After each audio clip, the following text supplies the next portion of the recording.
Hello, my friends, and welcome to episode 3 of the Viewing and Reviewing podcast with your host, me, of course. So, episode 3, today we have a very special guest as always. She was the producer and the head of sound on the short film Afterthought, and she is the producer of the upcoming short film Taking Cover. Is the one, the only, Kelsey Jordan. Hello! Welcome. How are you? I'm tired. You're tired. I'm ill, so apologies That's about alright. the snot. As long as you don't get over the equipment, I think we'll be fine. Even though it is all my equipment. Hi, David. David's outside flipping us off. And I'm not going to flip him back because I'm a professional person on camera. Well said. Thank you. So, obviously I'm here to judge your letterbox reviews and everything. Yep. But first, let me ask you, what got you into film? Well, here's a very sweet little story. When I was younger, whenever I watched a film, supposedly, I would cry whenever a film ended. I feel like I remember Horton Hears a Who ending. I read that review before we started, and yes, it was Horton Hears a Who. Yeah, and I remember just sobbing. I used to cry when films ended, but then I didn't know that I wanted to go into film until I did film studies. Well, I chose to do film studies because I didn't know that it was a thing at an A-level at my school. And then I saw it and I loved the teacher. The teacher was amazing. Shout out Philip Swain. He's fantastic. I hope he might be seeing this. I might send it to him. And it was such a fun subject. Yeah. And at that point, I didn't really know what I wanted to do. I wanted to be an author. But then I realised, because I took English Lit and not Lang, I realised I liked analysing books more. Okay. Yeah. Is there any particular filmmaker, director, actor who's inspired you in almost to come into the film industry? Well, the first director I was like really passionate about was Wes Anderson. Okay. Because I watched a lot of his films, and he was like the first. I'm gonna mispronounce this word, auteur. Yep. Yeah, he was the first auteur that I ever watched, and I was like, oh, I wanna do that. I just love that he thinks. I love directors who think about, what's in what they're making, and not just making it for the sake of the plot and nothing else. Okay. Yeah. You are an inspiring boom operator, as it says in your profile. Yeah. What do you love about boom operating so much that you want to go in that field specifically? I think I love the control that I have over what is heard. And I just love being the one who, when I'm holding it, I'm responsible for how it sounds. Yeah. I don't know. I love holding the boom. Yeah. And I love the way it makes me feel. I don't know. I don't really know. Obviously, I mentioned that you are the producer of Taking Cover. Mm-hmm. Is there anything you would like to disclose about, have I used that word correctly? Yes. Yes, disclose that you would like to say about the upcoming film that you maybe want to promote? Well, our GoFundMe is out, and we've also got an Instagram, at Taking Cover Film on Instagram. Okay. Go donate if you're able to, or at least follow and stay updated. We've got crew reveal coming up, and I have very high hopes for it. I'm having a lot of fun. I've been so busy, but I'm having a lot of fun with everything that we're doing so far, and I have a lot of faith in our crew. Because I've heard that you've done location scouting already this early into the semester. How do you feel that's crazy. That? You were there as well. I'm trying not to be biased because I'm on the crew. But, spoilers, I am on the crew of Taking Cover as well. I'm an editor. Lovely editor. But yeah, I was trying not to spoil it because we talked about a little bit of Taking Cover with Jacob. Yeah, of course. And just saying that he's the cinematographer, and then we talked about cinematography. But yeah, I didn't mention that I was on the crew as well. I just thought you just talked away. But obviously you're producing. Mm-hmm. How come you decided not to do sound on this film? I knew I wanted to work with Katie because I didn't work with her once on like an assignment of our own last year. And I knew that she wouldn't do anything than sound, which is fair because I think it takes a lot of effort and motivation to be a producer. And also I produced a lot of Afterthought, and I did love being in control of all of the like paperwork and the locations and being the one who communicates with the actors. Yeah. Yeah. So I thought I'd take a step back from sound because I kind of also, this might be bad, but I don't trust anyone else to do producing. Yeah. Because I'm such an organised person when it comes to like assignments and stuff. But not taking your chicken out the freezer. She has set an alarm every day for how many? Like past 5+ days? And you still, it must be like 2 weeks and now. you still haven't taken that chicken out the freezer? No, I had to get Katie to do it today. Well, I don't know. When it comes to university assignments, I'm very organised and I don't trust anyone else to be as organised as me. Yeah. Which, yeah, that might be bad, but I've had positive feedback about the way I produce. Yeah. So. Is there any particular film that has sort of made you go, wow, that sound was out of this world? The Substance. Substance? Yeah. The sound in that is amazing because... It's funny you mentioned that. We will talk about it later, potentially. Good. Yeah. I think with that, because they did a lot of practical stuff, I think they probably, I feel like, I'm trying to remember the BTS, but they probably got a lot of Foley just from the practical elements, like the fake body and all the blood and the needles and stuff. Oh, I just think it's amazing. You can hear like the blood coming out through the needle and the liquid going in. Yeah, I just thought it was so impressive because they really thought about it. Yeah. Right, shall we get into your letterbox? Yeah. We are going to start with your recently watched, and number 1, we've got a film from 2005 which you rated 2.5 stars out of 5. Yeah. And you said, great metaphor for lesbianism, which of course is The Descent. Yes. The horror film The Descent. Hit film. Not so hit film. No, it's just a crap indie film, wasn't it? Yeah. See, I had watched it maybe like last year or the year before, and so I already knew what happened. And it's just sat there and you're hugging the pillow. Yeah.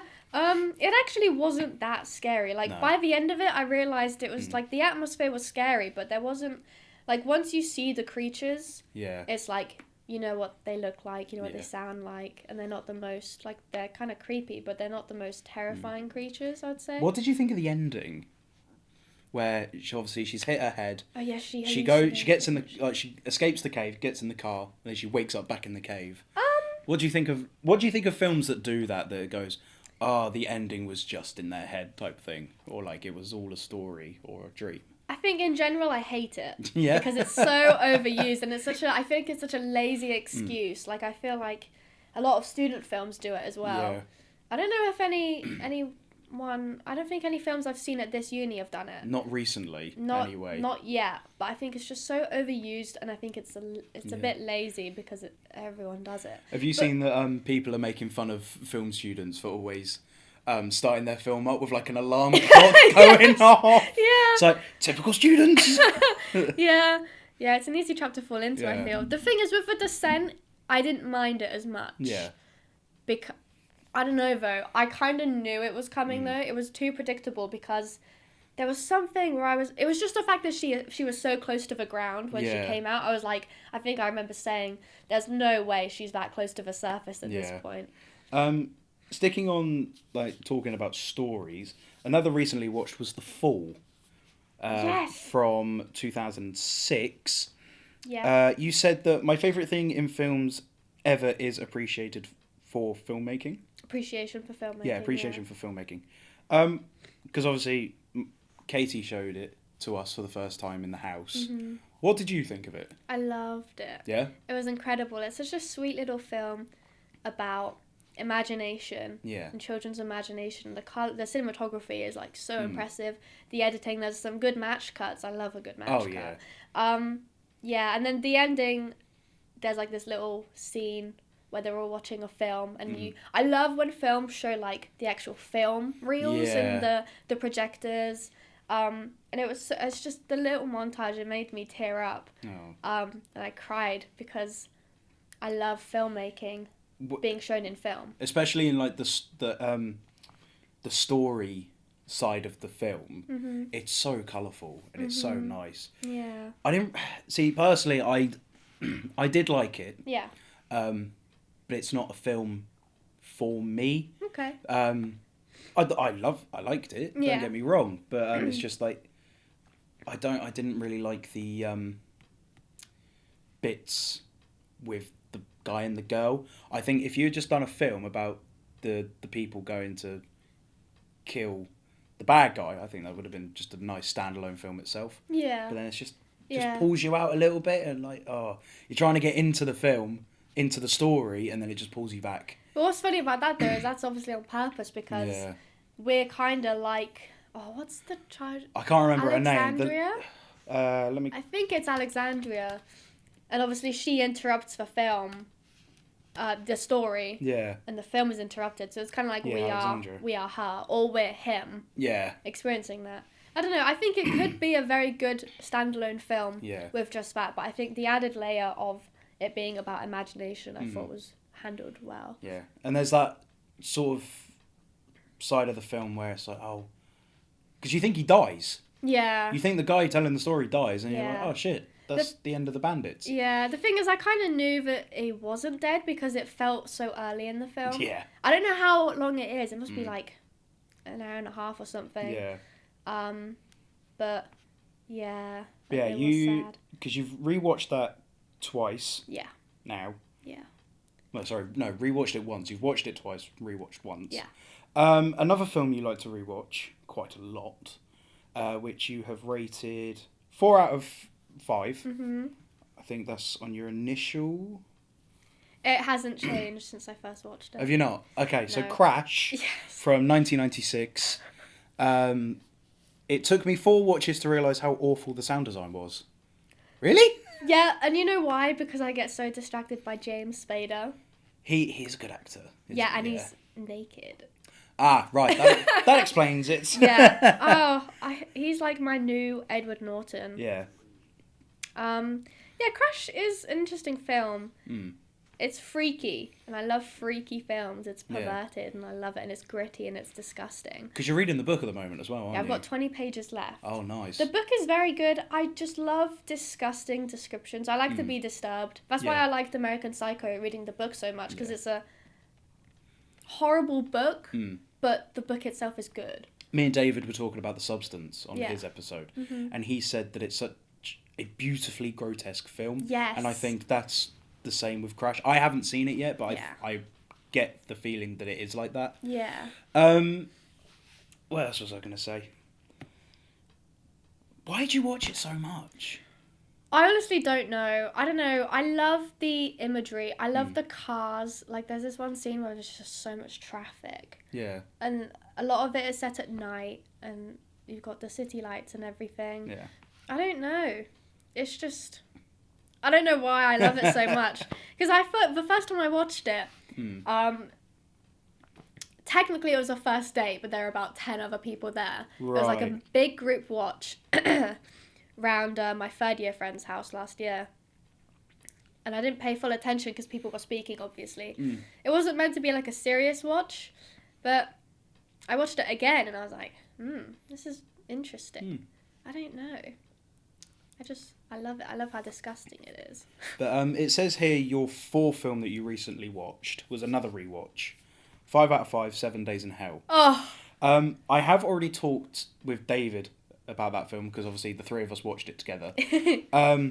I gather you like it very much because you rated it 5 out of 5. Yeah, so fun fact, I watched 7 Days in Hell right before watching Crash last year with those 10 people, which was a very odd double bill. And then I watched Crash the same night. Yeah. So I did it again, and I was so tempted to watch 7 Days in Hell again because I want to show Kyle it. Yeah. Because he didn't see it. But before 7 Days in Hell, we watched another film together, which some people would say is probably one of the best British films of all time. And that was Trainspotting.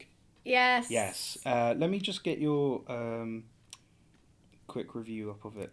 Yeah, I've seen that film like 5 times. Begbie getting now. angry about not having cards accurate representation every time we go to the pub. Yeah, because this year we keep forgetting to bring them. We've been good recently. Yeah, it's been good. But it's so... Oh, I love Trainspotting. It's such a good film. It's amazing. I'd love to read the book one day. Oh, the book is interesting. It's very confusing because it's written in Scottish dialect. Yeah. I'm sure there's probably an English translated one Yeah. out there somewhere. Yeah. Who's your favourite out of the boys? Spud. Spud? He's so cute. I love him. I love Begbie for some reason. I do like Begbie, yeah, but he's a the scene scary. where they're sat on the balcony and he chucks the glass. Yeah. And he just walks down the stairs and just doesn't care, gets into a fight. It's like, yeah, I can imagine this is how 90s Scotland was. Yeah. Yeah. And like, obviously, Ewan McGregor, great actor, and Yeah. what's his name? The guy who plays Johnny Lee Miller. That's it. Oh, Johnny Sick Lee Boy Miller. is also one Sick of my Boy. favourites. I love him. And obviously, you got Spud, and then Tommy, who Tommy. doesn't get much love from fans, but No. obviously he dies. Yeah. Spoilers, obviously. And then, of course, before that, we rewatched the Simpsons movie because obviously the second one has now been announced. Yes, we did that to celebrate. Yeah, that was a nice night. That was just rewatching that. Mm-hmm. So many jokes that when you were little you wouldn't understand. It's like when they're in the church and the Reverend's asking someone to confess with the Lord. And Ned stands up and goes, "Oh, I got something to confess." And Homer's there just going, "Gay, gay, gay." Yeah. There was something else as well. I don't remember what it was, but I was like, oh. It was like some sort of sex joke, I think. Probably, yeah. Right, shall we get on to your 4 favourites that you've got listed? Yes. So, all 4 of these are different from each other, which is quite nice. Mm-hmm. 3 of them I've heard of. 1 of them I've seen. So the first one's Stoker. Mm-hmm. What's that all about? So it's about a girl called India Stoker, played by Mia. Oh, I did learn how to pronounce her name. Oh no, I can't. Oh yeah, I'll Vasikosva. put an image. I can't. Why can't I speak? Yeah. I love her. I love her in Alice in Wonderland. Yeah. Of course, that's the film that everyone knows her for. This film is directed by. Who's it directed by again? He's known for Old Boy, which is like very critically acclaimed. Park Chan-wook. Yes. Yeah. So it's about a girl called India Yep. whose father dies, and at the funeral, her uncle, who she didn't know existed, comes to stay with them for a few days, and it's a story about sexual awakening. It's quite dark, very dark. There's a theme with you in these types of films, isn't there? Yes, I love dark films about. I love films about female sexuality because it's just so interesting. It's again the match cuts in that film is so impressive. The editing and the cinematography are like the highlights for me. Oh, okay. Yeah, I recommend it to everyone. Because to look at it, because obviously Stoker, the only famous Stoker I know is like Bram Stoker. Yeah. So I just thought it'd be something about him. Yeah, I think lots of people go into it thinking that. Yeah. Yeah. The next one is 20th Century Woman. Yes. Which I say Stoker, you rated 5 stars each time you watched it. Mm-hmm. 20th Century Woman is still 5 stars. Yeah. Most favourite film ever you have put. Yeah, I think I spoke about this in my last episode with you. Yes, quite possibly. Yeah, my favourite film of all time. I think it's such a lovely, it's very sweet. It's about feminism and it's just very well written. I think it was written by a man and it was directed by a man, Mike Mills. But it's so well done. And I compare it to the Barbie film because, I don't know, personally I think the Barbie film could have been so much better. Do you know what? David rated Barbie 5 out of 5. Really? Yeah. I thought it was fun, but I think it was a bit lacking. It was a bit base level. But obviously it wasn't trying to do what I would have wanted it to do. I like films that, they delve a bit deeper. Because saying that, David was talking about how Barbie like really hit him. Yeah. And like he was like, "Whoa, this is so deep." And now you've just come out going, That's really interesting. I don't think it's I was surprised he had deep. Barbie as a 5 out of 5. Yeah. Wow. Your third one is Fear and Loathing in Las Vegas, starring Johnny Depp. I thought Queer was my third. We'll get to Sorry, Queer spoilers. because Queer's the only one I've seen. Oh right, okay. You've rated this film 4.5 stars out of 5 each time. Mm-hmm. The lighting was insane. Every shot I was thinking, wow, how did they do that? Yeah. And this is how I found out what a roach was. And when I first saw it, I was like, wow, roach reference, as in the university's short film. Yes. Fear and Loathing I watched for the first time in the auditorium. So it's kind of like seeing it in the cinema. Yeah. Oh, the lighting and that is just incredible. Like the use of color, it's also very gritty. It's a little similar to Train Spotting, but I feel like it's more creative in its imagery. Yeah. Yeah, just even just like the practical lighting, like you have like pink lamps, you have orange, you have green. Yeah, and it's so funny. Yeah. It's not like, oh, it's just so darkly comedic. It's just these two guys on drugs the entire time. Well, that doesn't surprise me, being a Johnny Depp film with Del Toro and Tobey Maguire. Yeah. Yeah, no, I love it. I want to rewatch it because Katie wants to watch it. See, I would love to watch that as well, because should. it obviously gets not mentioned but referenced in Rango as well. Yes, we want to do a Rango and Fear and Loathing double bill. Which one would you watch first, though? That's the thing. Fear and Loathing. Yeah. Yeah. And then The Little Lizard Go. And then Rango. Yeah, Rango would like bring us down a bit, I think. Yeah. Yeah. So right, the one that I have watched. Yes. That we can talk about a bit. Yeah. Queer from 2020, late 2024, wasn't it? Yeah. Because I watched it. Definitely, yeah. Because I watched it early this year, like February time. Yeah. Let's have a look at your reviews. Oh, hello. You've watched this 1, 2, 3, 4 times by the looks of this. Yeah. 4 stars, 4.5 stars, and then 4.5 stars again. Talk about it for a bit. Yes. Yes. I'd love to. I love this film so much. Yeah. I think it's just such a new, I don't know. I haven't seen as many queer films as I should, because it's part of my identity. Yeah. But it's just hard to find ones that aren't mainstream. I've seen a fair few though, and I've never seen the queer identity explored in that way, because it's about a man who is queer, who I think he falls in love, or at least maybe limerence, with a man who is queer, but he's closeted, he's not open about it. Yeah. He explores it, and then he completely closes that door and he shuts it out. I love the cinematography and the imagery. Oh yeah. Luca Guadagnino is very good at his imagery, and the cinematography incredible. What I love about it is that I didn't know that it was surreal. Yeah. It has surrealist scenes that really reminded me of Buñuel and Salvador Dali. This is my film studies knowledge coming through. But the bit with like the body parts and the insects, they're like paintings. Yeah. But they also reminded me of Un Chien Andalou by Dali and Buñuel. Okay. Not a good film. Well, I don't know. It's good, but it's like, it makes you uncomfortable. But So it has a weird little. Well, I wouldn't say it's a cameo, but Jason Schwartzman's in it as well. yes, I As love the his guy at the character. bar. It's Yes. quite funny. He's He's always so talking funny. about the amount of orgies he's getting in and whatnot. Yeah, and isn't he always gets stolen from. Yeah. When he has a. So he has like house parties, doesn't he? And then like Yeah, his and shit then he goes sleeps missing. with men, and then they steal stuff. Yeah. Yeah, it's such a. I think it's a very well written film, but I read the book, and the book wasn't as good. Oh, okay. I don't know. I really love that shot of. Is it when Daniel Craig and the other guy are sat next to each other, but the other guy's like transparent and Yes, he goes the to. phantom limb. Yeah. Oh. That is such a really nice shot. Yeah. And it's so good. Yeah, I always cry near the end when it's when Daniel Craig's character goes back to the room, Yeah. and then there's another bit that makes me cry, and it's like, it's just you really feel for him.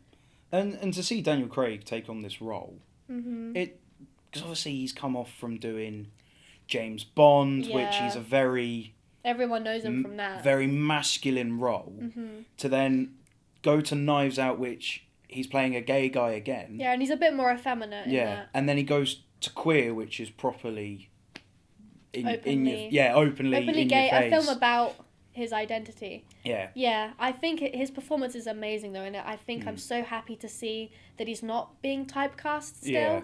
as like this masculine, Yeah. women loving character. I think his performance was amazing. He is a brilliant actor. Yeah.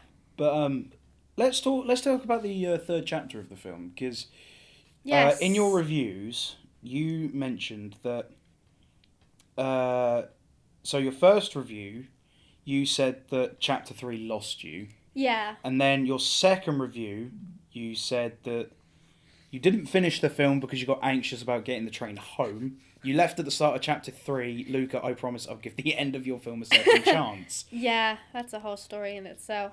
So the first time I watched it, I think I wasn't paying enough attention, unfortunately, even though I did see it in the cinema. Yeah. And I was thinking, I think it was just I missed out on a few lines of dialogue, and I didn't understand why they were there. And then second time I tried watching it again. I was on my own in Basingstoke late at night, and I thought, shit, there's not a train going back. There might not be a train going back when I finish. And also, the walk from the train station to Basingstoke Odeon is horrific at night. There's like this massive off street, no lights at all. It's next to a field. You can't see anyone if they're coming in front of you. I was, I'm a woman on my own in Basingstoke. Basingstoke, I think, is a bit notorious for being a bit of a shithole. Sorry, guys. Sorry if anyone watching us from Basingstoke. I'm sure you're lovely. Yeah, probably lovely people. Terrible rugby club. Easily beaten. I stay out of that. I don't know. But yeah. So I didn't finish the last chapter, but the reason why I wanted to watch it again in cinema was to give it another chance, because I thought the rest of it I was so impressed by.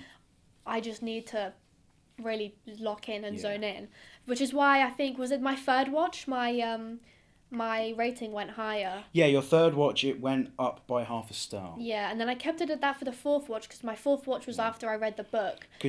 So in your last one, which was the 10th of August this year, last night I started the book and spent literally all day reading it until I finished. I definitely prefer the film over the book, but I enjoyed learning about Burroughs as a writer. Very intrigued to read Naked Lunch, because I've been meaning to watch the film for years. Yeah. I think it helps learning and knowing more about the author, because it is a very autobiographical, kind of autobiographical book about the writer. And more context to films based on books always helps as well. Yeah. But going from books to film is a nice thing as well, basing a film off a book. Yeah. Because then you get people talking, you then get, because obviously Harry Potter's did it very well. There's a lot of stuff they leave out of the films, but then people go, did you prefer the book or did you prefer the film? It's like, it's a nice little talking point, but also, if you read the book of, like, obviously Queer, Fight Club, American Psycho, you get a bit more of an idea of what's going on for these types of films. Yeah. Because, obviously, when you first watch Fight Club, you go, I was in his head this whole time? What? And then you watch American Psycho, which is like, okay, he's just murdered a bunch of people, and he's confessed to his lawyer, but his lawyer doesn't believe him. Right. And obviously Queer is queer. There's no way of describing it, really. Yeah. And I think, because I haven't read the books, I didn't get them as much as my first watch. These are films that you have to watch like multiple times to try and understand. Yeah. But right, shall we move on? So we've done your recently watched, we've done your favourite films. Up to you. Would you like to do your highest rated or lowest rated? Let's do lowest rated. Lowest rated. Right. So, lowest rated. No, hang on. There we go. So, this was a film we watched together. You gave it half a star. It's called Honey Don't. Oh, God. Yeah. And so, you've done a massive paragraph, which I'm probably not going to read. But Did I? Yeah, it's quite a chunky paragraph. All right. But the first line just reads, COVID mention, 4 thumbs down. Yeah. Talk to us about your COVID high fixation with films. It's just an ick for me. Yeah. I don't know. I think it's because it's something that I actually lived through. I don't like seeing it in film, because when you think of COVID, you think of being locked in your room. As a Gen Z person, you were on TikTok. Yeah. You were probably on TikTok. Your brain's rotting away. Brain's rotting. You've got so much stuff that happened on there. You've got just all the inside jokes that, were made. And I just can't take it seriously. Yeah. It's like when... See, Knives Out, Glass Onion. I didn't like that film as much as the first one. The COVID mention was funny, because it was Yeah. satirical, but I don't know. I just prefer not to have it. I think. See, I know it only happens for like a split second. They mention it. Yeah. So obviously they've got the masks on when they arrive at the boat. They Mhm. take them off. Ethan Hawke shoots them in the mouth with the medicine, and then they go off on their way. What a weird little cameo that is with Ethan Hawke. I don't remember him being in it, to be honest. Because when I first watched it, I didn't take notice of him, and then I looked at the cast. It was like Ethan Hawke, guy by the boat, and I'm like, what? And then rewatched it, and I'm like, oh, it's him. He's Oh. actually in it. I think Honey Don't was too short. Too short. Short, yeah, and like it didn't build enough on the investigation side of it. Yeah. The plot, the narrative was so strange. It was paced really off. Yeah. I was so bored at some bits. And I think So, the writing wasn't great. Charlie Day's character, realistically, that stuff wasn't needed. It added nothing. Which one was he? The police officer trying to get her to go out on a drink with him. Yeah. I don't know. I thought it was going to be an investigation film, which could have been really interesting. And then there was that whole thing with her dad comes back or so? Her dad is like trying to talk to her niece, and then the ending was so bad. It came out of nowhere. Aubrey Plaza. Oh yeah, when they're fighting in the house. Yeah, it was just so out of place, and I didn't understand it. I just didn't understand the film. Yeah, you also mention in the review, great establishment of setting, but I wish the time period was more ambiguous with the combination of the 70s and modern times, because I feel so let down seeing an iPhone in a film that looks like this. Yeah. I completely agree with that. Yeah. That is spot on, to be fair. Yeah. Like when you look at the like vibes of the film, it reminds me of No Country for Old Men, which is set in the 70s, isn't it? Or is it like late 60s? It's round then. Yeah, and that's great because I just love the setting in the desert. I love the costume. The costume in Honey Don't was great. Yeah. They should have just set it in the 70s because I instantly got taken out of it when I saw the phone. Yeah. Because the rest of the film was like ambiguous, and it just came out of nowhere. Yeah. I feel. But is it deserved of a 0.5 of a star? Do you reckon? For Margaret Qualley, yeah. Okay. Yeah. So your next one down is The True Story of Puss in Boots, which I've spoken with David about how he hates you for making him watch it. Yeah. You rated this 0.5 of a star out of 5, and you just put The Princess is cool. Yeah, she is. It was just a childhood film that I hadn't seen in ages, so I thought I'd give it a rewatch, and yes, it was awful. So your next one, so we're going to do this next one, and then we'll go into discussion about this next one and two more. Half a star again. Clearly do not like films. Can you try and guess what this is from? His voice is so irritating, my lord. Half a star because the editing and cinematography was actually pretty good. Not even halfway through, I started looking at lesbians on Pinterest. Also, I didn't finish it. I think you mentioned this in the first episode. Probably, it's about one of the biggest 90s singers and 2000s singers. She's not got a My clue. mind's gone blank again. It's got a monkey in it. Better Man. Yeah. With Robbie Williams. Yeah. You know what? Cinematography and editing really good. Yes. Also, it was shot on film, Yes. which is why it looks so good as I well. love so Robbie Williams as a person, he's not the best No. role model. I mean, not many 90s, early 2000s pop stars were. Mhm. I like his songs. Yeah. I liked that some of the stuff was factually correct because the rest of Take That had to go. Yeah, he's a dick for putting that in the film. Yeah. But why a monkey? I don't know. I know he explains it He does explain it. in the film, but just why not be yourself? I don't know. Get an actor that looks like you. You know what I had such a problem with? It was the sex scenes. Yeah, Because it's that just looks like bestiality. humanoid you know monkey. I mean? Oh, it was awful. I like had to stop after Yeah. like 2 of them because I know there's like at least like 2 or 3. See, I think I rated it 2 stars. Yeah, that's fair. 1 for the fact that Liam Gallagher is in the film, and the other star was for Noel Gallagher being in the film. Not the Liam and Noel, but like that people were playing them. Yeah, so I yeah, thought, yeah. that's deserved. Yeah. But isn't Katie like a massive Robbie Williams fan? Mm-mm. Oh, I thought. No, she likes Take That. Oh, she right, loves okay. Take That, I think. Take But That. Robbie Take That, Williams I on his own, I'm not sure. Oh, you gotta love Angels though at karaoke. Oh, I haven't heard many of their songs at all. Take That. You've got Angels was Robbie Williams. Oh right. Take okay. That. You've got like Relight My Fire, Shine. I like that one because I heard that in the film Yeah. and I was like, this is actually pretty good. Yeah. Yeah. Relight My Fire is probably their most famous one, but they've got like they're going on tour again. Really? Yeah, I don't think Robbie's involved. Probably not. But they did a tour called the Circus Tour, I think in like the 2000s, and it was the most sold out show in Britain at the time.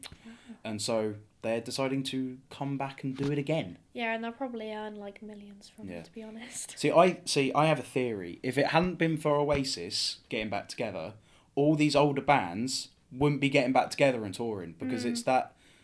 Because it was either David or Jacob, because they're the only other 2 I've recorded today, talking about nostalgia, and I think we're currently sat in this position in time where nostalgia is what everyone wants, because it's in everything. Yeah, because like old bands are coming back together, like people are watching older films because they don't really like some nowadays films, and it's like.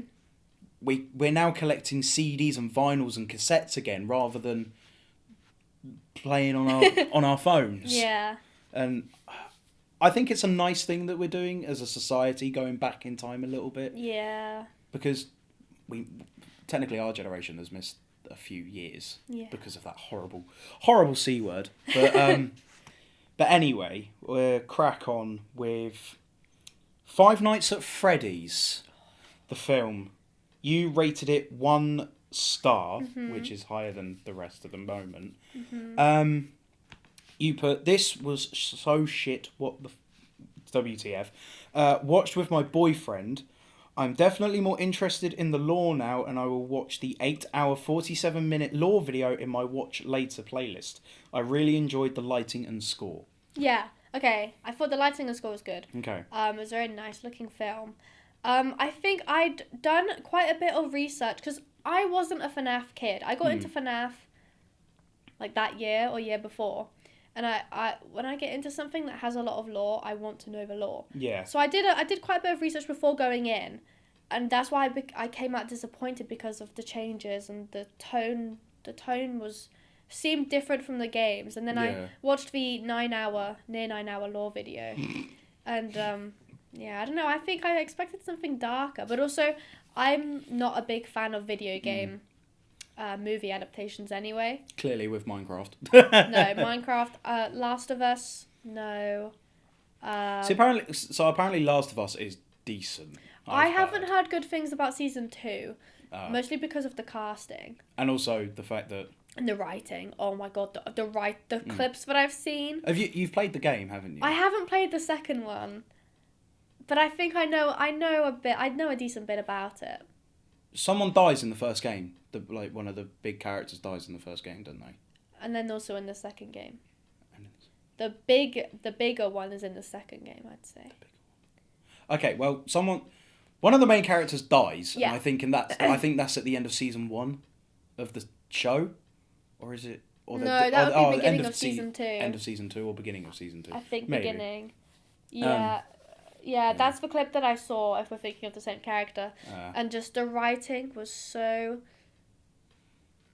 weird, because they made Abby... First off, the casting for Abby was very off. They casted someone who had like a slightly better than average kind of build, considering muscles. But people wanted someone who looked more like Abby, who was a very muscular character because of her strength. Yeah. I don't know because obviously her character is a transgender. I don't remember if they cast a transgender person. For Abby. And I'm all for. I very much encourage casting actual trans and queer actors to create a way to uplift new actors who are those things, who are part of those minorities.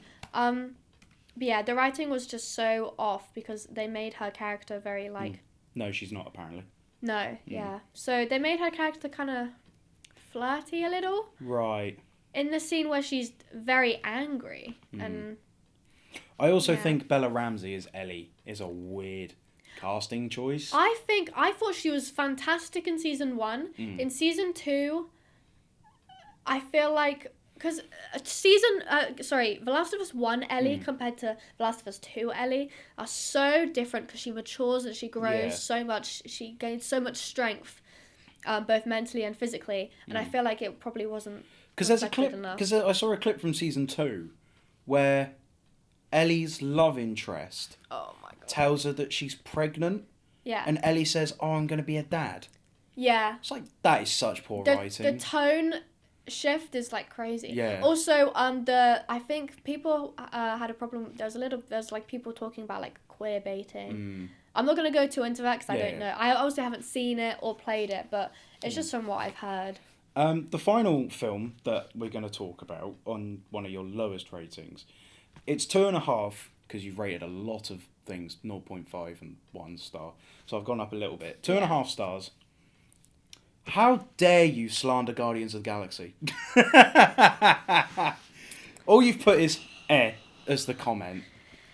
And I said to you, we'll be having words about this. Yes, this is what you're on about. Yes. Okay. Guardians of the Galaxy, so I have a very deep connection with this film. Okay. Because it was the first ever Marvel film I ever watched. Yeah. And obviously, I fell in love with Star-Lord. He's such a good character.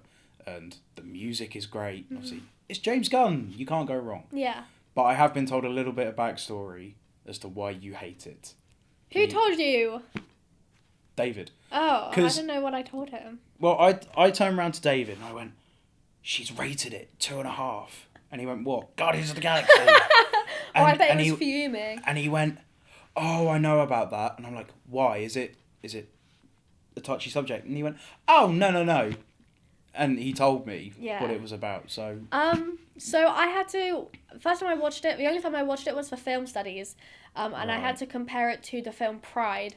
It was mostly in terms of like the production, like big budget, slightly lower budget, English. It was basically UK versus US film, compare them and analyze them. The way that they look and the way they were made. I'm not a fan of Marvel because I find that it's very formulaic. Wow, I've never said that word before. Formulaic. That's a big word for you. I feel like I like directors who think. Sometimes Marvel films feel like they're just made for the sake of making a film. And I get why people like them. They're just not for me. And I think they're bad, but I can see why people think they're good. I can understand why you'd say that about Guardians 1, because obviously it's James Gunn's first time directing a Marvel film. And I'm guessing the studio would be like, it's got to be like this, it's got to be that sort of format. Yeah. And you can definitely tell during Guardians 2 and Guardians 3 that James Gunn had a bit more free reign on the storytelling. And because I saw an interview with James, and it's a few years ago this happened, and he was talking about the production of Guardians 1. Yeah. And in the film, they talk about the stones that Thanos collects in Infinity War. And apparently the Russos just told him to make up a story of how they were created. Oh. And he was like, "Yeah, I just made it up on the spot in like 5 seconds." It's like, that's fair. I do give it credit for it being it did something different for Marvel at the time, and I do give it credit for that. Yeah. Yeah. I also, I don't know, films that are primarily made with green screens, I can't get behind because I'm all for practicality in film, practical effects and practical props. Yeah. And also I know actors feel that way as well. Yeah. Like if you look at Ian McKellen in The Hobbit, I know that's like everyone knows about that, but Oh, the you know, bit where he breaks down. Oh, bless I him. honestly don't blame him at all because Yeah. as a filmmaker, I would feel the same way, Mm. and I get that. Yeah, Marvel just isn't for me, but No. yeah.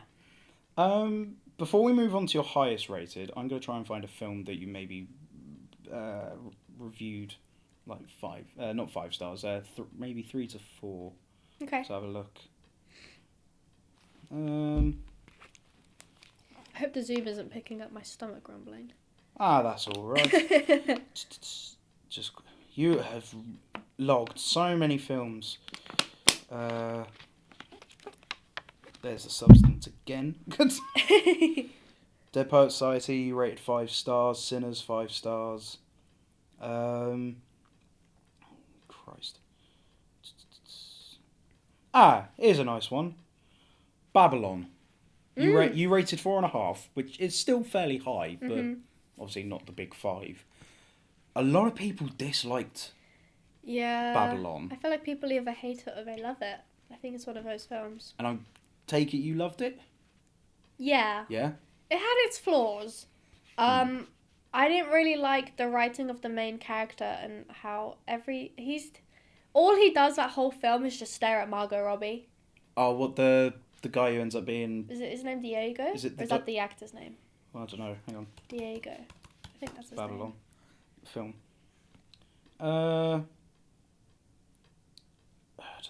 Manny. Oh, is his actor's name Diego? Yeah, his actor's name's Diego. Manny. He's just constantly in awe of Margot Robbie. And it's like, come on, you have to do something. This is a film about filmmaking. Yeah. So obviously I loved it. I love the montage at the end makes me cry. Until Avatar comes on. I stop crying and then it's over and then I start crying again. It's just, I think it's a very well made film about appreciation for cinema. Also, the transition from silent films to talkies is just so, I find that so interesting because so many actors just lost their jobs because people didn't like their voices. Yeah. Which I think is crazy. I really like the score as well, like the jazz and the loud trumpets, especially the house party scene where like Margot Robbie's hoisted up and they're dancing with her. Yeah, that scene goes on for so long though. I used to have that particular scene score saved on Spotify, and I listened to it about 2 times a day when I first watched Babylon, and then I eventually snapped out of it and went. Yeah, this song goes on for too long. Yeah. But it's very cinematic as well. Yeah. But it goes on for too long, the film itself. It's 3 hours and 9 minutes. Is it? Yeah. I think it's well paced. I think I didn't get bored at all during it. But also, what I really disliked about it was Tobey Maguire's character and the way he was dealt with. Because in they show him in the trailer, and it's like, okay, yes, it's Tobey Maguire, big actor. Yeah. You need to show him off. Yeah. But I thought he was going to be a more predominant character rather than just showing up in the last half an hour of the film. Yeah. It's like, oh, yeah. shucks. He's in one major, Yeah, it's when they go to do the. Is it a drug deal? It's a drug deal. Yeah. Also, I don't know. I feel like sometimes the nudity and the shocking bits are maybe a bit too much at times. I don't remember much of the film, to be fair. That's okay. It's just that one bit where it just feels a bit too much. And obviously it's Brad Pitt and Margot Robbie coming back together after doing Once Upon a Time in Hollywood and that stuff. Once Upon a Time in Hollywood. Yeah, it's a good film. Yeah. Right, let's move on to your highest first. Yes. Obviously, we've already talked about The Fall. That was 5 out of 5. 7 Days in Hell, 5 out of 5. Trainspotting, 5 out of 5. Stoker, 5 out of 5. Right, the first one we come to. Austin Powers, The Spy Who Shagged Me. Oh, this is the best Austin Powers film. And From 1999. This is the second film. Yes. It is the best one. Yeah. You just think there's another Austin Powers out there. Yeah. Obviously. There's a clone. There's a clone. Well, not a clone. It's past Austin. Yeah. Austin from 10 minutes ago. Yes. This Austin Powers is so funny. Obviously, you got the introduction of Fat Bastard and Mini-Me as well. Yes. Watching all three for the first time. Well, I've already watched the first one, but it was a nice rewatch. Yeah. And to do that back to back was really I nice. loved the marathon. It was so much fun. It is fun. And also, they're all like 1.5 hours, which makes them very, very easy to watch as a marathon. The third one, though, I think has the best opening. Mainly because of all the celebrity cameos it has. Because obviously you got Tom Cruise, Kevin Spacey, Danny DeVito. Britney Spears. Yeah. But yeah, no, Austin Powers. Why did you like Austin Powers so much? So I remember it used to be on when I was little, and it's like one of those things where your parents would watch it like once every few years, and you'd see the same bits, and you know it was the same film, but you have no idea what it's about, what it is, because you're not conscious enough to pay attention. And then I think we just watched it when I was like, 16 or 17. I was like, this is really funny. And then I found out there were 3 of them. I bought the 25th anniversary box set because I loved them all so much, because they used to all be on Netflix. They're just so funny, and like, even as someone who has never seen a Bond film, they're really funny. Yeah. And then it was lovely watching it with you and Kyle. You know more about Bond than I do. References. So then you were telling me the references, and I thought, oh, that's really funny. Because it's sort of on par with Johnny English as well, isn't it? I love Johnny English. I reckon we need to watch them back to back. Yes, we spoke about this a little, I think. We need to do that next. Who's your favourite... So, thinking about all 3 Austin Powers, who's your favourite character that come into all 3? I think maybe Felicity Shagwell. She's my favourite love interest. She's so cool. Which film was that one? The second one. Yeah. Played by... oh my gosh, what's her name? Heather Graham. Heather Graham, I love her. She's just so cool. Yeah. I'd love to dress up as her for one Halloween. Her crochet dress is beautiful. I love it. I've got to love Mini-Me. Yes. And Scott. Like the feud Scott and Mini-Me have in both films, for then Mini-Me to join the good guys and Scott to finally like lose his hair and become his dad. It's like, it's such a nice little bit of storytelling. And obviously when Mini-Me's holding the knife and Austin Powers kicks him across the room. Yeah, I love it. A lot of people love Fat Bastard as well. He's a good character. He's also one of my favourites, I think. My dad used to quote him, and then I didn't know what he was quoting, and then when I found out, I was like, oh, this makes sense. I eat babies. Get in my belly. And then obviously you've got number 3, where he becomes Skinny Bastard. Or is that the end of number 2? Yeah, number 3, yeah. It is number 3. And my neck looks like a vagina. But obviously you've got Michael Caine in number 3 as well. Yeah. That's nice. And then the whole spoilers. The whole thing of Dr. Evil and Austin, they're actually brothers. Yeah. And so that means Scott is Austin's nephew. and then like Mini-Me. Is Mini-Me like is a clone of Dr. He's Evil? a clone, but they all treat him like a son, don't they? So does that mean... So Scott and Mini-Me are stepbrothers? Kinda, yeah. We need a spin-off called Step Brothers about them. instead of Will Ferrell and John C. Reilly. Speaking of John C. Reilly, he appears in the next film, 1997, Boogie Nights. Yes. We watched this together as well. Yes. For the past year, I've been referencing this film, thinking it was 11 inches and not 13, obviously. So embarrassing. Referring to Mark Wahlberg's character right at the end of the film, where he looks himself in the mirror. Yeah. This film... It's so good. It means so much to me, and I don't even know why. It's a film appreciating filmmaking, so of course I'm going to love it. Yeah. But it's a different type of filmmaking. The cast is so good as well. Yeah, the cast is like stacked. Because you've got obviously Mark Wahlberg, Burt Reynolds, John C. Reilly, and then your favourite one, Philip Seymour Hoffman, as the Boom Op. Yeah. And then Don Cheadle as well, Julianne Moore. Also, Heather Graham again, Roller Girl. Heather Graham, Roller Girl, who Yeah. appeared in, obviously, Austin Powers. Yeah. William H. Macy, Louis Guizman, and Alfred Molina as well. Yeah. During the drug bust. Yeah, he's good. The thing is, I feel like people speak about him more than anyone else in the film. He's in one scene. Yeah. He's in one scene. It's a good scene. It don't is get me great, wrong, but it's like, yeah. it's not my favourite scene. No.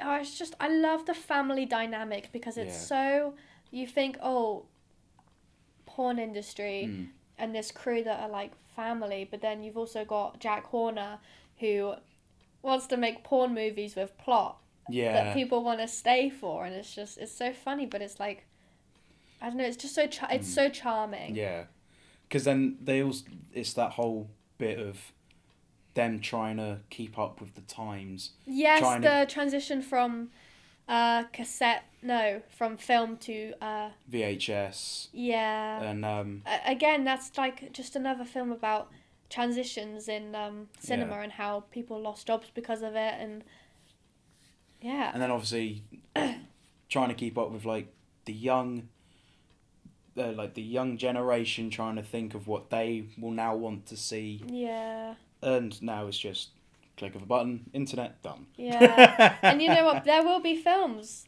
made about the transition from, humans making films to AI, probably.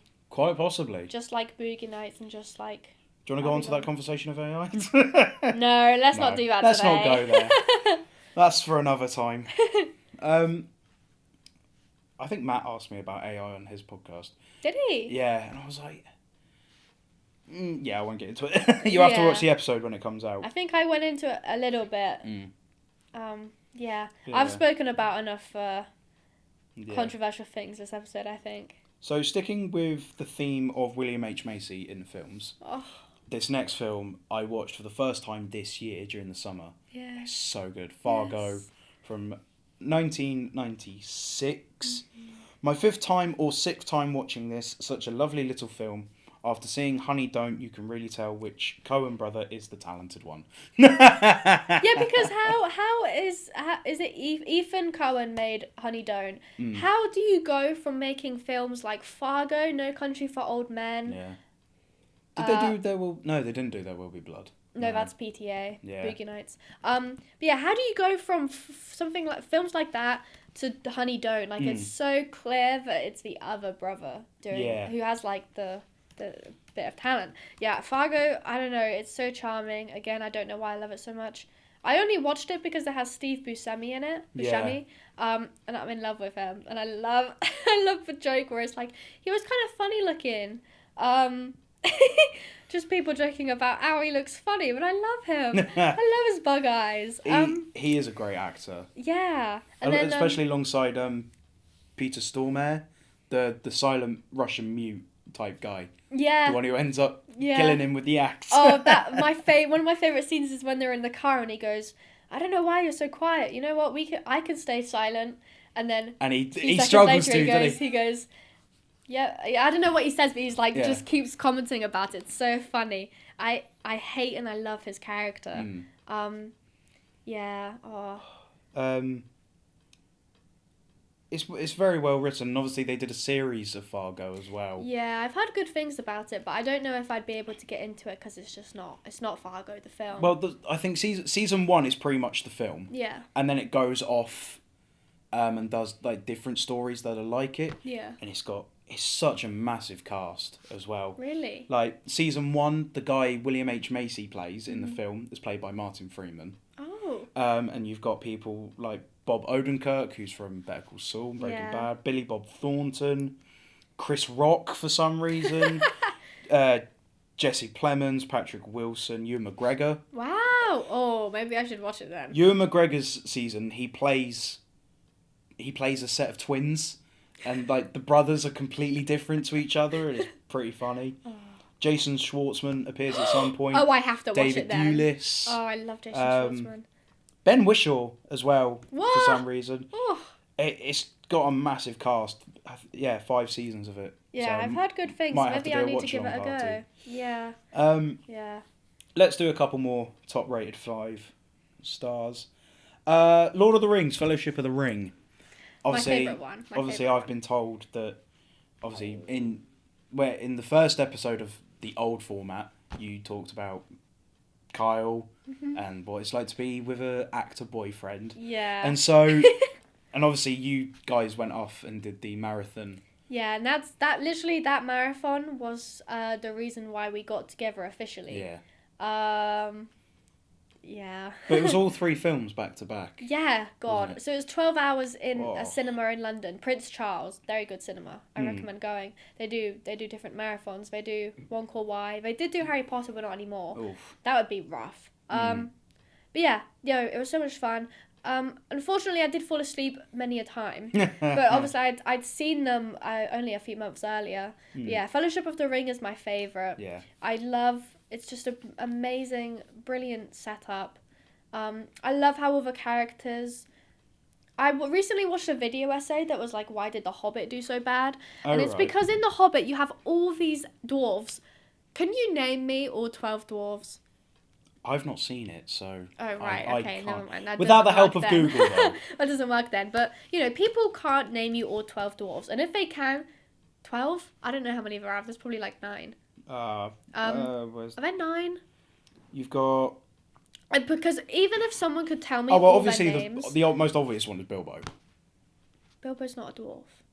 He's a hobbit.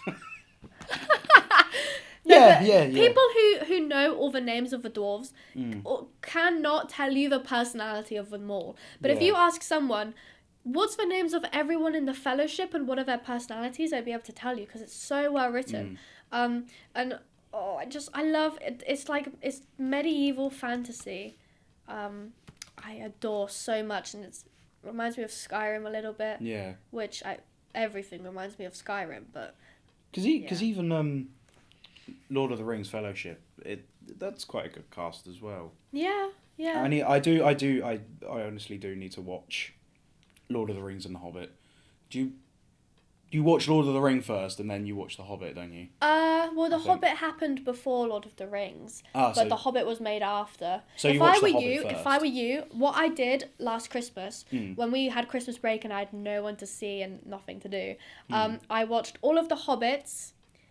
And then by the last one, you're like, this is so shit. And then you get onto Lord of the Rings, which chronologically is accurate.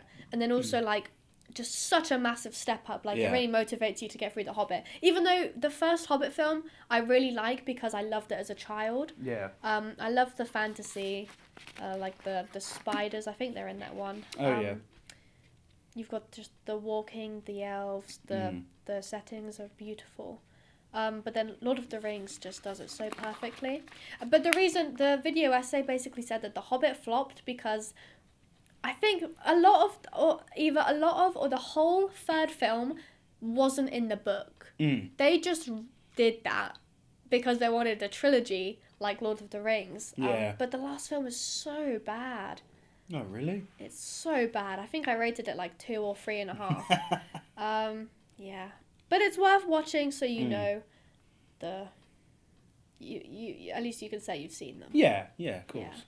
Yeah. It's a bit like the Harry Potters. You just got to watch them at some point. Let's find another 5-star, shall we? Talk about that. You've got Deathly Hallows Part 1 as a 5-star. It's one of my favourites. Half-Blood Prince is 5-star. One of my favourites. I talked a bit of Wes Anderson with David, and he said, because I said, oh, which one's your favourite? And he said, oh, it's got to be between Fantastic Mr. Fox or Grand Budapest Hotel. So let's go into Grand Budapest, because you've rated that 5 out of 5. You put, let's have a look at this. Back when I didn't log rewatches, I would watch this every Saturday for probably 2 months. It is such a perfect comfort film to me, and I always tear up at the end. Yeah, so I used to watch it genuinely every weekend when I was.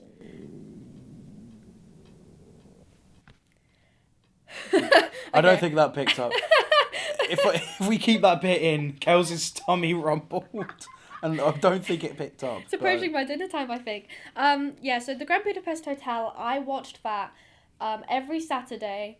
As my day off from studying for A levels in year 12. Yeah. because I watched it for the first time in 2022, and I'd watch it every Saturday for about 2 months. But I used to not log rewatches because I only like looking at my new watches. Yep. Which I realise is why people actually they make new watches in October 2025. They make those. I didn't think about that. So yeah. And then just the ending. So I have so much love and adoration for it because beautifully shot, beautiful performances, beautiful story. I think it's easy to align yourselves with the characters, and they're not perfect, but you love them anyway. Like, Gustav, he's got his flaws, but he also has the growth that he needs. And I think Wes Anderson, I recently watched Life Aquatic for the first time. He does character arcs so freaking well. Yeah. But yeah, I love Grand Budapest Hotel so much. I watched the Society of the Crossed Keys, which is a book with excerpts from Stefan Zweig's books. And he's a really great writer. I want to read his books, like the full books. Yeah. But basically, it was just loads of excerpts that inspired Wes. Wes, like I'm on first name basis. Inspired Anderson. And yeah, they were so beautifully written, and I want to read them, and I want to watch the film again. Yeah. I watched it recently. I cry at the end. I think, what's the bit that makes me cry? It's the bit where it's like it's like the black and white photo, and Zero says like something about how he loved the hotel or something like that. It's just that picture, and then the line about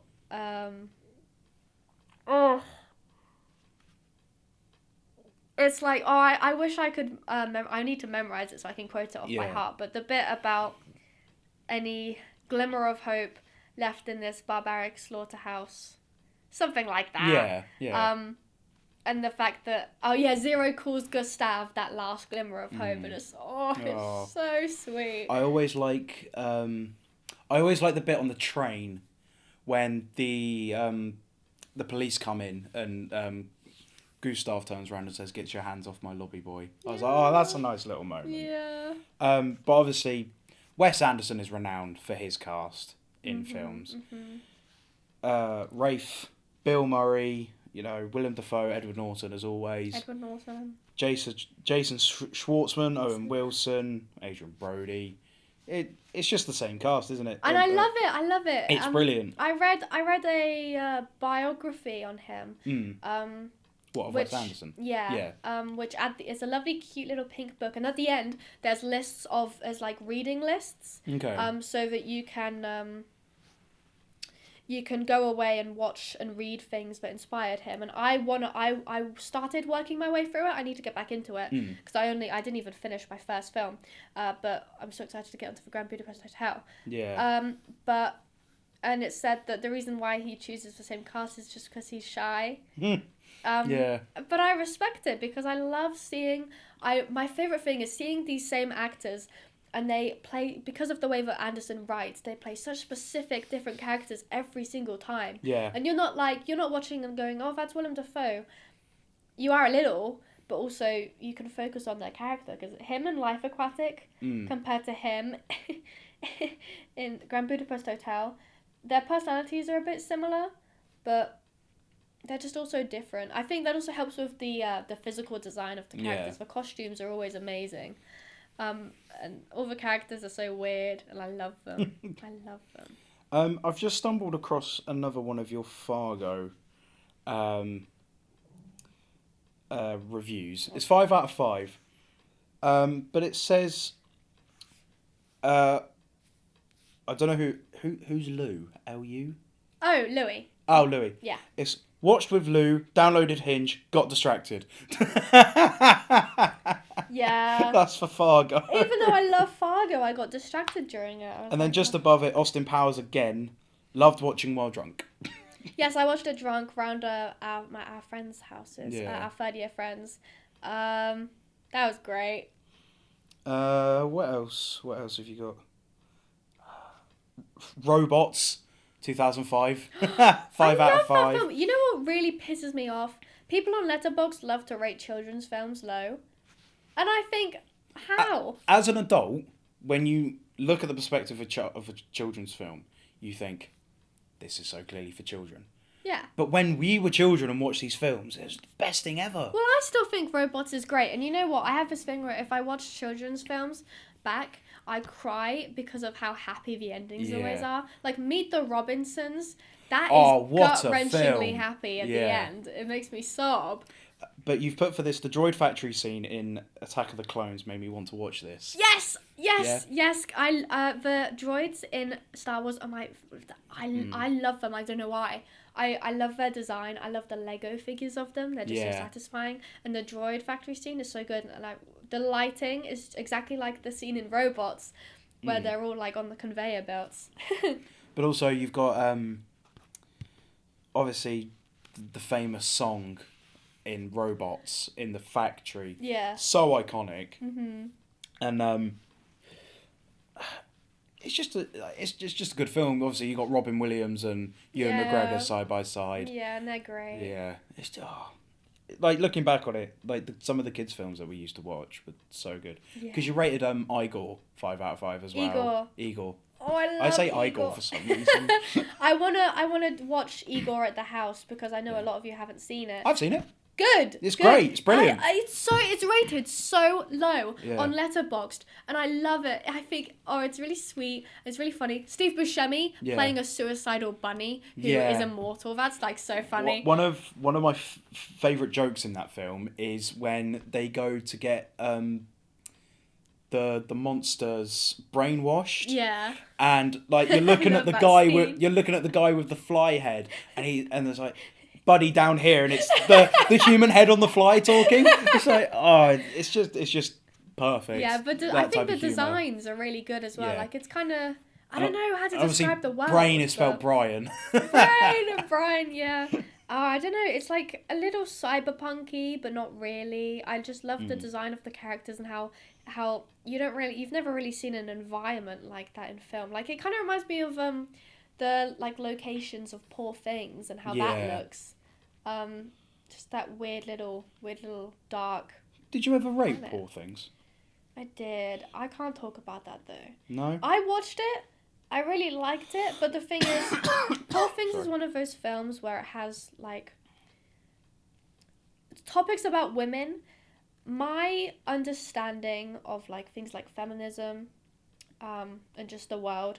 Like, I learn more every year, which is why I like to rewatch films to do with those things. Because I feel like if I watch Poor Things now, people said it was shit. I might think it was shit, but when I watched it first, I really liked it. But also, I am very susceptible to being distracted by the cinematography.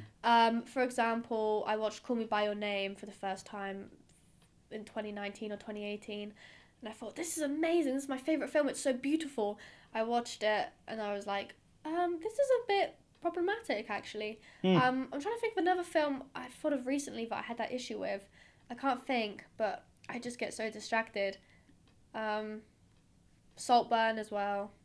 Oh, yeah. I got distracted by how fun that was to analyse all of the metaphors and the subtext. I feel like if I watched it now with more understanding of things like class than I did when I first watched it, just because of, the people I've been with, what I consume in terms of media, I might think it's absolute shite. So yeah, I need to rewatch Poor Things, actually. I watched Poor Things for the first time probably, I think it was late last year. And I obviously I'd heard so much good things about it because of like the Oscars, the reception it received, and I was like, okay, I didn't instantly watch it, so I left it a couple of years. When did it come out? Only like 2023. 2023. Yeah. So I left it for about a year, and went back to it. It's like, okay, I can understand now why this got the reception it deserved, because obviously, yes, it did use a bit of AI, but... Did it? Yeah, so... I didn't know. So, do you remember... Willem Dafoe's character, like, just stitches different animal parts together. So, they used AI to design the creatures, but didn't use AI on the film itself to put those creatures into the film. They use CG for that, but they did use AI to design them. Could they not just get someone who can draw? I don't think so, unfortunately. Right. But I didn't know that. But obviously you've got Margaret Qualley. Is that how you say her name? Qualley, I think. Qualley. Yeah. She's like kind of minor though. I think something that is really impressive with that film is most of the settings are practical. I remember seeing BTS of it, and it was I think it was one of the bits on the boat, and the way they did it was really impressive. Yeah. I think Yorgos Lanthimos, he's very iffy for me because I liked The Lobster. Yeah, Poor Things, like the creativity was behind it was fantastic. Yeah. I really need to rewatch it though with like my fresh mindset. I really liked the story of how it's obviously it's an innocent mind going out into the world. Yeah. And how different parts and societies of the world are looked at. Yeah. So obviously there's that scene where she's wanting to help the poor people, and like she has to go down that spiral staircase, and like what's his face? Is it Ruffalo? Yeah, Ruffalo's character's like, no, we can't help them. We have to stay up here, and we was like, yeah, this is very like the government. Yeah. I think it's interesting because obviously she is mentally a child. Yeah. She's going into the world. She's experiencing things as a woman, like sexuality, class. And like the stuff she learns in the brothel as well, Yeah. about working hard and just having to do things in order to get the things we want, in a sense. Yeah, I mean, I liked it. I need to rewatch it to see if it was as well written as I thought it was back then. Which is, I need to get onto that because I know Kyle wants to watch it because of the Frankenstein kind of vibe and references for his EIS. So maybe you know what? That's what we're going to watch tonight. I've just decided. Yeah, well, yeah. As of now, we are watching Poor Things tonight. Yes, Okay, we'll do that. Obviously, we've got a food shop first. God, yeah. It's alright, I'll drive. Is there anything else you want to discuss? Any particular film that you have in mind on your letterbox that we can have a look over? I just had a thought because of Ruffalo and Mickey 17. Oh, did you good. see that? Yes, I finally saw it over the summer. Good. Did you like it? What did I rate it? I think I rated it 7. Out of 10. Out of 10. Okay. Yeah, out of 5. No, out of 10, because there are a few bits where I was like, okay, it's a great concept. It's a great concept of a film, but like obviously Mark Ruffalo's great. My favourite bit in the film is just every time he's on screen. Yeah. It's the dinner scene is so funny because he's like talking about basically having a superior race, and it's so satirical. It's so the satire is so funny and well done because it's so obvious, but you get why. Yeah. Oh, it's so good. But yeah, so Mickey 17. Obviously, Robert Pattinson. The range on that man is amazing. To go from Twilight to a cameo in Harry Potter, essentially, to then disappear for a few years, stay under the cover, and then reemerge as Batman. Yes. And then to, like, suddenly become a great actor again. He's incredible now. I think his range in Mickey 17 is the clones. Yes, incredible. the way like they literally, did that. they're literally opposites of each other. You've got this cute little guy who's anxious and scared of everything, and he struggles at first to kind of stand up for himself, and then you've got Mickey 18. Is it? That's 18. Yeah. 18. Mickey yeah. 18, who's like almost evil, but then he really redeems himself at the end. But I cried at that film. I cry at a lot of films now. My emotional maturity is like... I swear I did see your review on it at some point, and it was like, I wished I had 2 boyfriends like this, or something like that, was it? Probably! No, but it makes me cry at the end because of... obviously he has trauma to do with his mum crashing in a car. Crash! No, stop mentioning Crash. No, I can't be doing that again.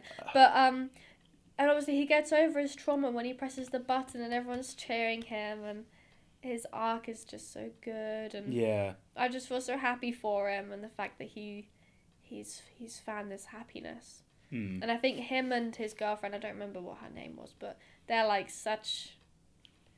relationship goals. They're great. Hmm. Is it Nasher? Nasha, yeah. Nasher, yeah. Yeah. As in, not Nasher as in Dennis the Menace's dog. I don't know. But, oh yeah, Stephen Ewan's in it as well. Yeah, I want He's to a watch bit of a more little his dick in films. that, isn't he? Yeah. Oh, I do love him though. I want to watch more of his films. I think. Well, he's done. What did he do? Obviously, Nope. Apparently, he's really good in that. Yeah, I liked him And- in Nope. Okja? Is that how you pronounce it? OKJA? Oh, Okia? I don't know how to pronounce it, but I really No. want to watch it because I wanted to watch it when I was trying to watch all of Paul Dano's discography. Discography? Filmography. Filmography. I love Paul Dano. Him and Batman was great. Yes. Oh, I really as the like- Riddler. He's yeah. really good. Yeah. And obviously, Tilda Swinton, Jake Gyllenhaal in that as well. I love Tilda Swinton. I watched a film of hers recently for my cinematography. She's so cool. She's in some Wes Anderson as well. She's in Grand Budapest. Budapest. She's in Is she in anything else by him? French Dispatch. Was she in that? Maybe. Oh, it says. She was in. It says she's in Isle of She was Dogs. She was in. She was in Moonrise Kingdom. Oh yes, and she was in Asteroid City. Asteroid City. Who was she in Asteroid City? She was the scientist. Yes, of course. Yeah. Of course. Well, not science. She's like an astrologist or something. That's right. Yes. And obviously, she played the evil witch in Narnia, which is where I first watched it. Yeah, I need to rewatch Narnia. I only watched the first one because I just couldn't be bothered with the rest.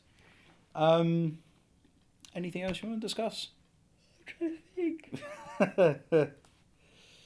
Another freaky film, Secretary. Oh yeah, James Spader again. I've heard you go on about Secretary before. Some people hate it because of just the representation of Is that Maggie Gyllenhaal? yeah, Yeah, thought of it her was. character, but I think people misunderstand it, Mm, and I love it. It's also very beautiful symbolism, yeah. orchids, typewriters. I really like it. What do I recognise Leslie Ann Warren from? Oh, she was in Clue. Yeah. I need to watch Clue. Apparently, Tim Curry, pizza. God's sake, I hate that you showed me that now. I love it. I lay on my side and I watch it like he's actually speaking to me. You know, I'm gonna have to put on the screen. You have to send me that now, so I can put it on the screen so people understand what it is. Oh, and hello. How are we this morning? You were wonderful last night. Yes. I've arranged transportation to take you home. A limousine, and for breakfast, a pizza. But think we might just wrap it there then. Yeah. Thank you for coming on again. Obviously with the new Yes. format, and I get to judge your letterbox. Yeah. Thank you for having me. That's all right. Maybe in a few months you'll be back and I can judge you even more. Yeah. Thank you for watching at home. Obviously, I've had the lovely guest, Kelsey or Kels. Kelsey. Yeah. Might start calling you that from now on because I can't be bothered to go from nickname to nickname. Nickname to real name even. But thank you for watching at home. I hope you've enjoyed the episode. I know I have had fun recording it. And of course, your song choice is by a band called Part Time. The song Lies in the Eyes of Love. Have I Yes. done that correct? Yeah. Yeah. So that should now hopefully be playing as the credits will slowly start rolling. Thank you for listening or watching again, and we'll see you in the next episode. Goodbye.